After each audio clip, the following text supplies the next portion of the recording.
This message is from the U.S. Department of Veterans Affairs. Veterans, do you take medication? At VA, prescriptions have a range of copay levels, from free to $5, $8, or $11 for a 30-day prescription, depending on your eligibility. Refill by mail, in person, or on VA's mobile app. Sign up at va.gov or call 1-800-MyVA411. All I know is war. All I know is shoot. All I want is more, but I got some things to do. I'm a dog of war. Hell's what I've been through. I'm a dog of war. I did it all for you. I'm a soldier, I'm a warrior. Got an emblem on my cover. And ask me what I did for ya. I put the trash deep down under. Yeah, I'm a dog of war. Hell's what I've been through. I'm a dog of war. I did it all for you, yeah. Took some time in the place, man, I just needed some space. All the pain show in my face and my heart starts to race. Band of brothers. Oh, brother, please let us know for last thoughts, our listeners live and on podcast. All right, we know that I do joke quite often about my attempted escapes from the psych ward, but in all seriousness, the psych ward gang is seriously my idea of representing the military. Representing mental health in the military community. So if you happen to run into any type of mental health crisis or emergency, do not be ashamed nor afraid to dial 988, press option 1. Again, just as I had to do when I was in a moment of crisis, do not be ashamed nor afraid to dial the digits 988, then press option 1 if you find yourself in a similar mental health crisis.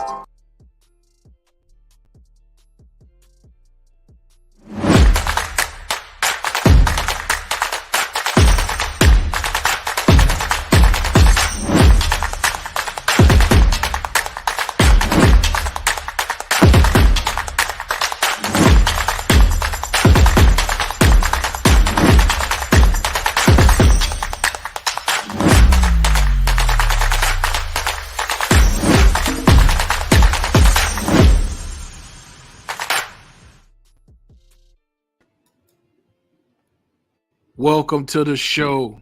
Welcome back to the WarDawg Trail podcast. This is episode 79. Tonight, I have a very, very well-known guest for you. Very well-known in the veteran community and very well-known, soon to be even more well-known in the gaming community.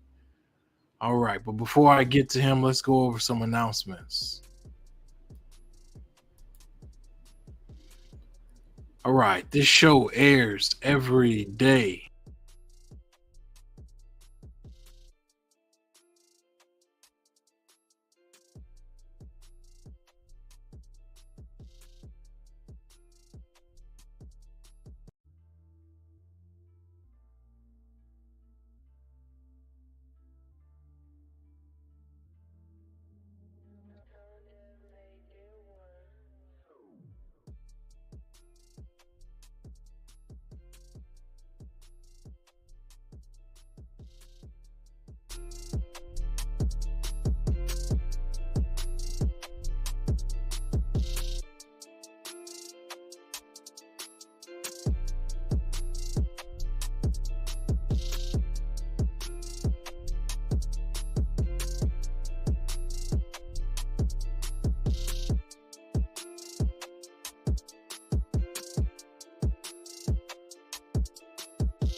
I bring to the stage the one, the only, Mr. Tony U.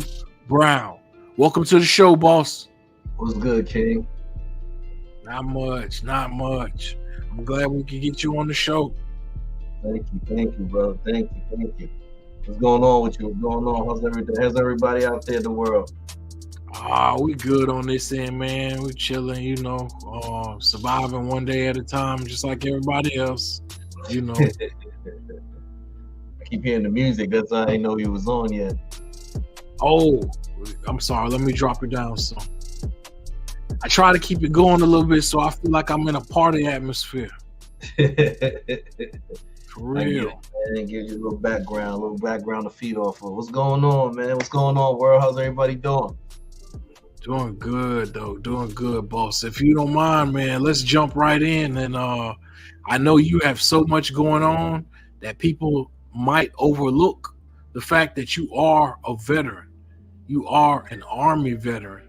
I'm going to let you talk about it. You are a unique Army veteran at that. Please, if you would, let everybody know about your military background.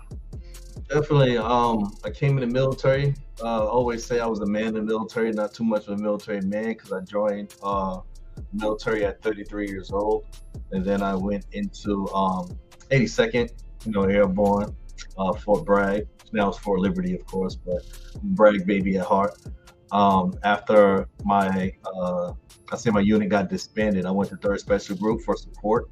And then I met an awesome group of brothers and leaders in 3rd Special Forces Group here at Fort Liberty, and took my career off because I met a wonderful, I would say, my Costamato, General Sean Mulholland, who took me under his wing and taught me everything about being a leader, about making the tough decisions, and about, taking things to a whole nother level, not just from a military standpoint, just as a human being and a selfless service standpoint, giving back and making an impact, not impress, because a lot of people do things to impress people and they leave out the impact part because their validation comes from man instead of the universe. So I try to get my validation from God, of course, and then move straight forward from there. Gotcha. Now, do you mind talking about where you were in the groups? Yeah, I was in the 3rd Special Forces Group, 1st Battalion, support group, rather fact, 1st Battalion, and then after that I got injured in Afghanistan, got little injuries on jump, of course, and then when I came back, I got out the military and I started Southern CC Inc. Really started in and out the military with Southern CC Inc. because I wanted to actually give back and just have something to do that I wanted to build a self-sufficient community, not just for veterans. I wanted to merge the community and the youth. So I started a Vets for Youth project because I always said if my contract says foreign and domestic, so if we can go in the middle of Afghanistan and liberate people, why can't go into these urban communities and do the same thing? So I went into these urban communities, started building up these dilapidated houses and naming them after fallen soldiers. Matter of fact, our first house, we're going to do our Kickstarter next month, is named after a gentleman in my unit called Captain Peterson Kill. He actually was KIA in 2013 of March. So we're going to actually build a house in honor of his name. Wow. Okay. All right. Now, I'm sorry I cut you off. Can you say that again? It's just one of the many projects, of course. Right. You're a man of many missions, man. How about can you tell us why you chose to join the Army and Special Forces?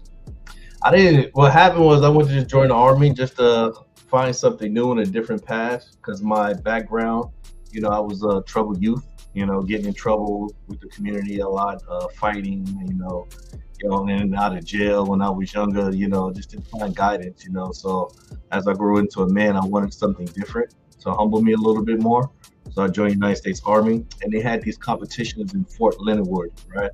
So you do these competitions and you win an airborne contract. So I won my airborne contract, and once I won my airborne contract, I went to Fort Benning. And when I went to Fort Benning, you know, it was just night and day, you know, just real discipline, a little bit more discipline, time schedule, everything to it.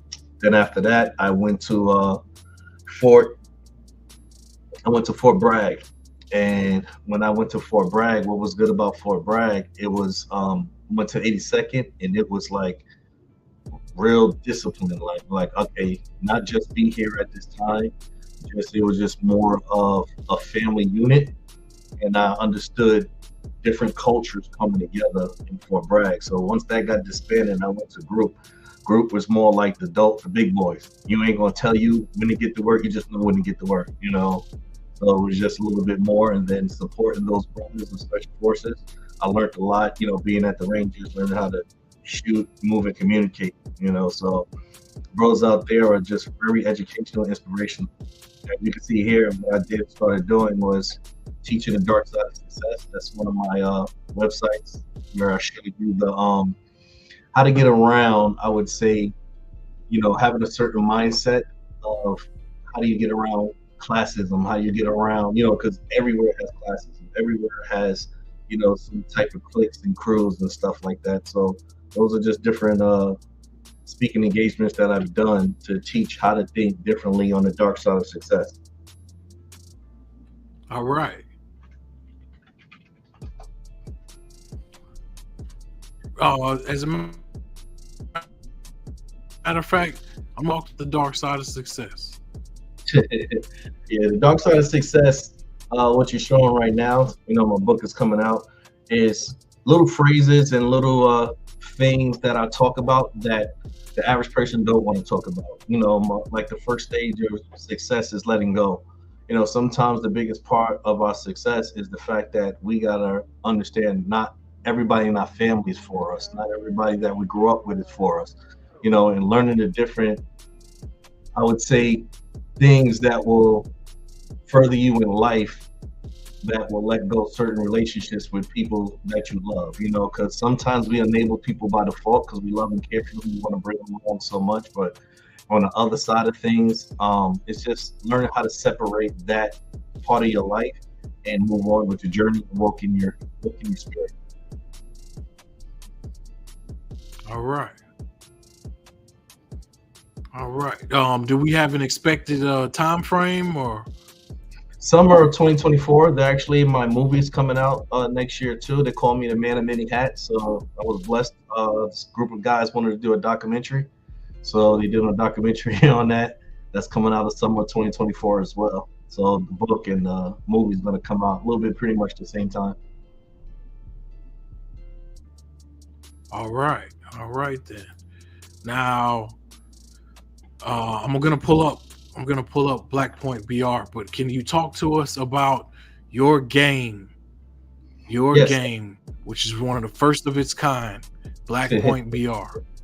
Yeah, it's not really. We wouldn't say the first of the kind. What we would say is this is one of the first games where the community came together and said that they wanted to create a game and they liked it. So we got the veteran community, special forces community, active duty community, I would say the urban community. You know, we got tons of different, I would say, politicians on board as well. You see one of the videos, the mayor stamped it and said, "Hey, this is what we want to bring to North Carolina as a nice game studio."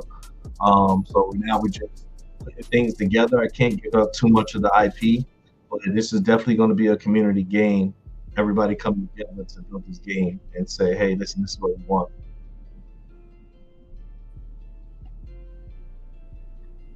Send you a link as well. All right. Now, when will the video game be coming to the market? Oh, the video games, it'll take us probably like 3 years. Right now, we're in a pre-alpha stage, and what's good about this pre-alpha stage is this: we're learning the ins and outs of the video game industry, you know, and coming about it. So this is what you see is just pre-alpha. The way games are made now is a little bit different, a little bit more technical. We're definitely going into the Unreal 5 engine 5. That's what we're going into, to make it a little bit more realistic and just bring it all together.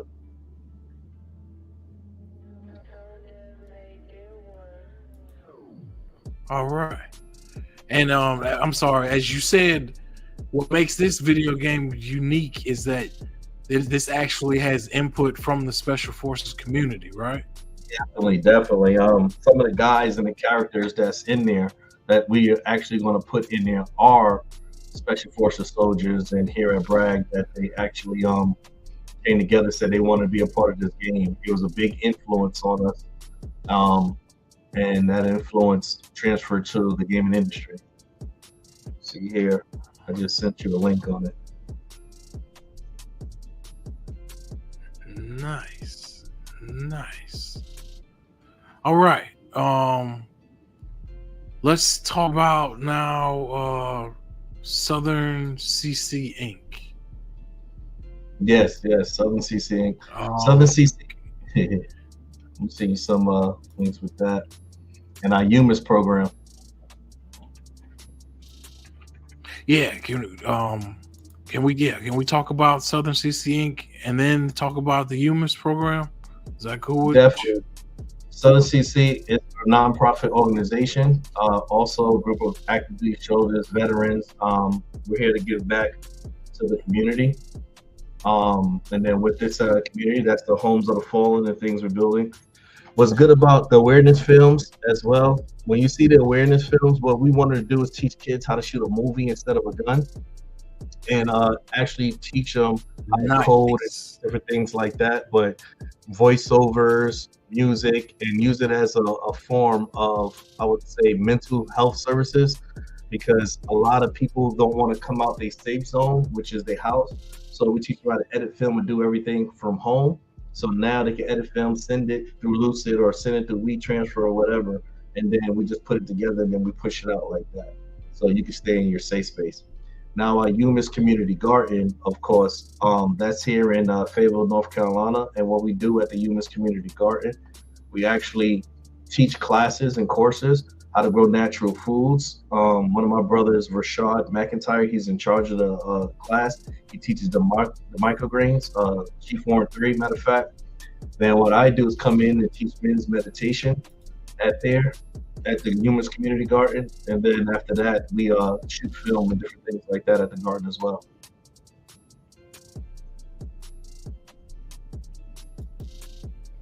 Nice. All right. How long has UMIS been going on?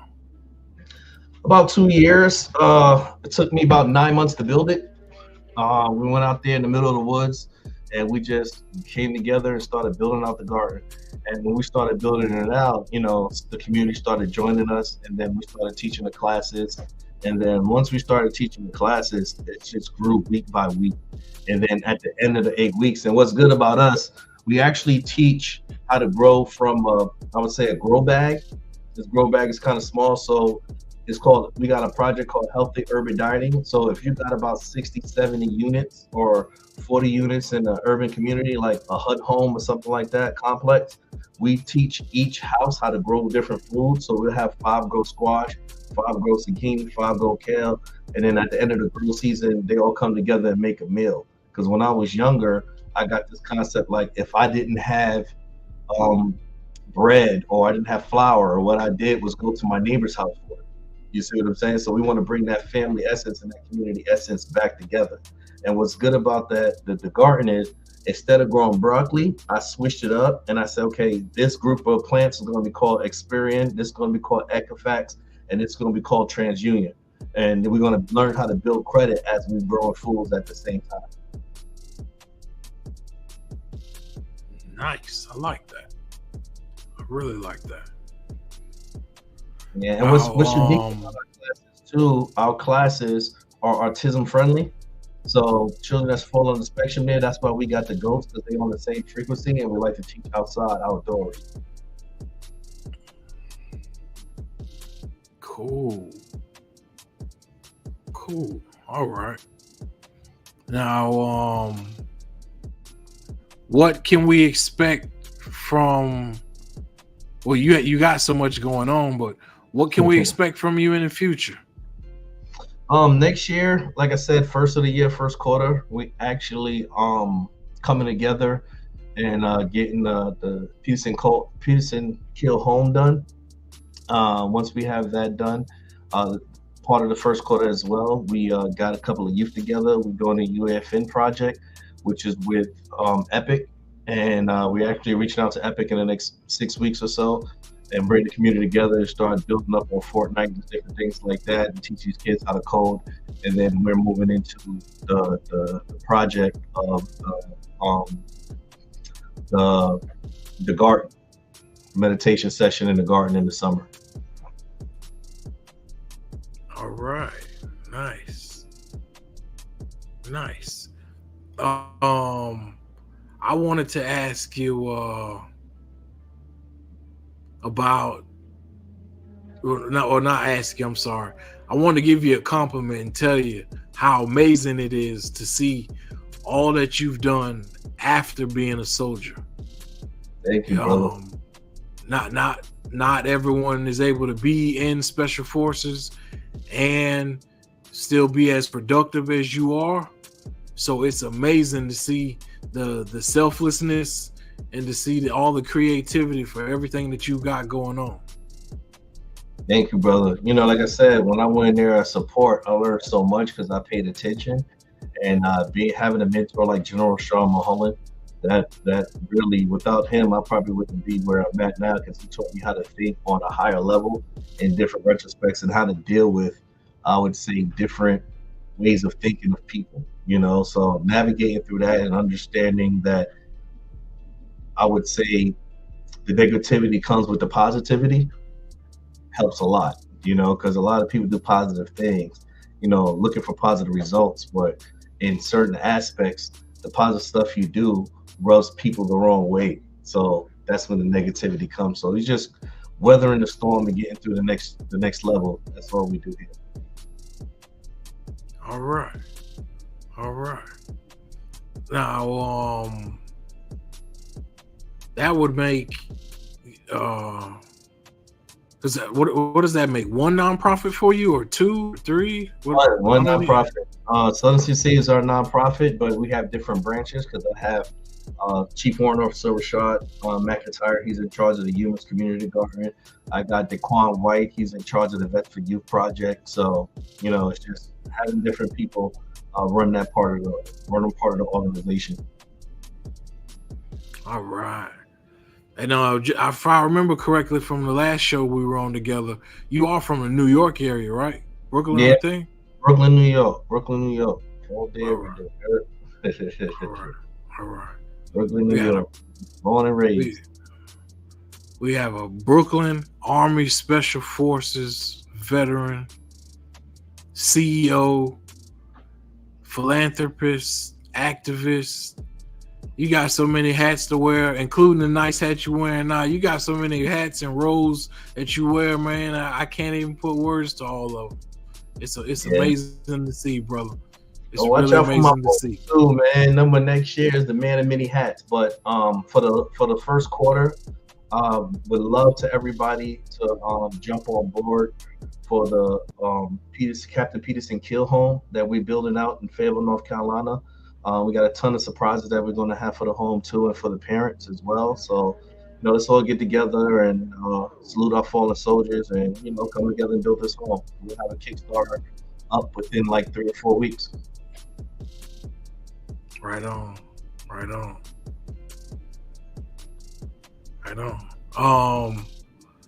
We got a comment. We got a comments from my good friend and boss, Joe Hunt. You know Joe Hunt? Yeah, you know Joe. That's good. Wild boy right there. Yeah, small world, man. Small world. That's good, Joe. We definitely got to talk, brother. We definitely got to talk. We'll line it up for January. We got a lot to talk about, Joe. Yeah, that's what's up, man. Do you mind talking about combat at all? No, not really. I went to Bath and Dalkey. That's where I was at most of the time. Made a support group, and then when I came back, I I just stood in the rear D until I got, just went to get surgery at Chapel Hill, and then came back and then started implementing myself in the community more. Started going out to nursing homes, different things of that nature. But I think it was like when I got out the army in 18, right? It was like consistent stuff kept happening out here. And I mean, it went from hurricane, I think it was hurricane like 2018, 2019, I think it was Hurricane Florence. So I made the news of that for going into the middle of the hurricane, fixing, getting trees off roofs, rescuing people, patching up houses. And then after that, COVID hit in 2020. And after that, it was just, everything just kept happening. So it just felt like my life for the past 5 years been a deployment. So now 2023, hopefully things calm down, and then we can actually move like the way we want to move. But this last 5 years just been a lot of moving pieces. All right. Well, Mr. Tony Brown, I can't thank you enough for coming on the show. It's been phenomenal. If you don't mind, can you let everyone know where they can find you online? Okay, you can reach me at Mr. Tony U Brown on IG, which is all social, matter of fact, or you can reach me, same thing as Facebook. You could hit me up for speaking engagements at booking@tonyubrown.com. That's BOOKING at TONYUBROWN.com. Or if you want to be part of the Andrew Peterson Kill Project or any project, you can reach me directly at 718-344-7378. That's 718-344-7378. All right. Awesome. And I have to give a shout out to Fayetteville, North Carolina too, because they definitely support me in a lot of things they do, from the politicians all the way to the urban community. So definitely have to give a shout out. I'm from Brooklyn, but I can't come out here and can't say that I couldn't be where I'm at without the citizens of Fayetteville, North Carolina. All right. Yeah, Fayetteville in the building. Yeah, I won't be able to walk the streets, so I got to make sure I get them a shout out, man. Gotta give Fayetteville a shout out. 2-6.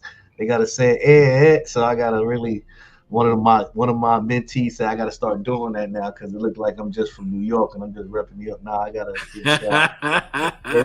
Got Merck, got what else? Rayford, all of them out here. Bonnie Doon, all of it. That's what's up. All right, then. That's what's up, man. Well, Mr. Tony U Brown, thank you for coming on the show tonight. This has been an amazing and inspiring for myself, inspiring for other veterans to be able to listen to a guy like you. I'm sorry, you had something to say? Go ahead. One more thing. If anybody during the gaming studio as well, since we're building out the gaming studio, I would like to, anybody that's, especially the youth, we're having a group of youth come together for the project. But if program developers or leads like that who code games and stuff like that on Unreal Engine or for Fortnite, please reach out to me. So we want to make this a communities game. You know what I'm saying? And bring a whole bunch of people on that's like-minded so we can push this project. So if you're a coder or you on a level where you led projects before in gaming, please reach out to me, 718-344-7378. All right. You heard it right here from the man.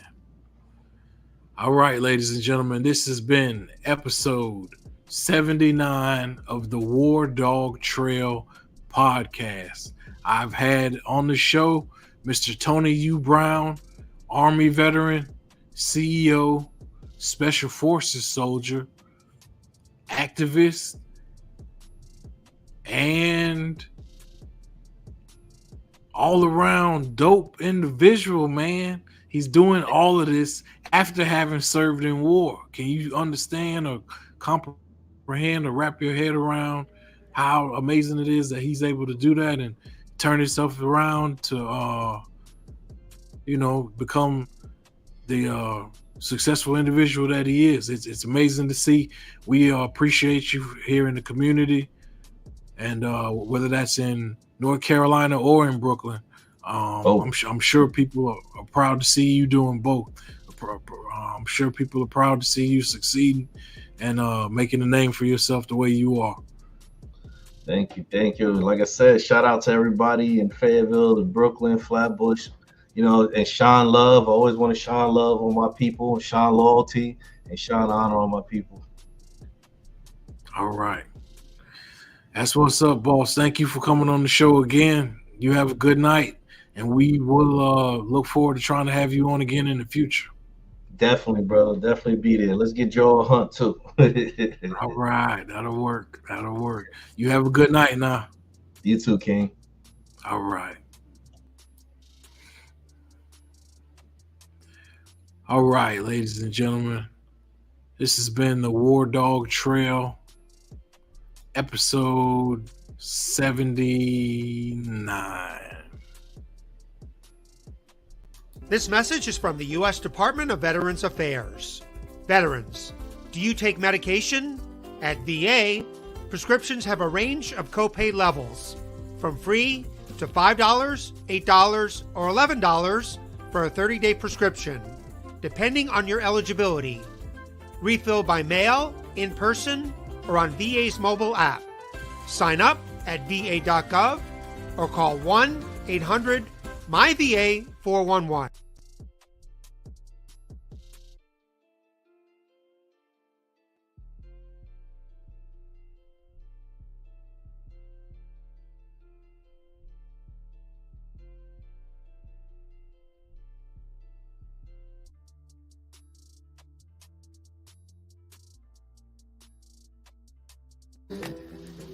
All I know is war.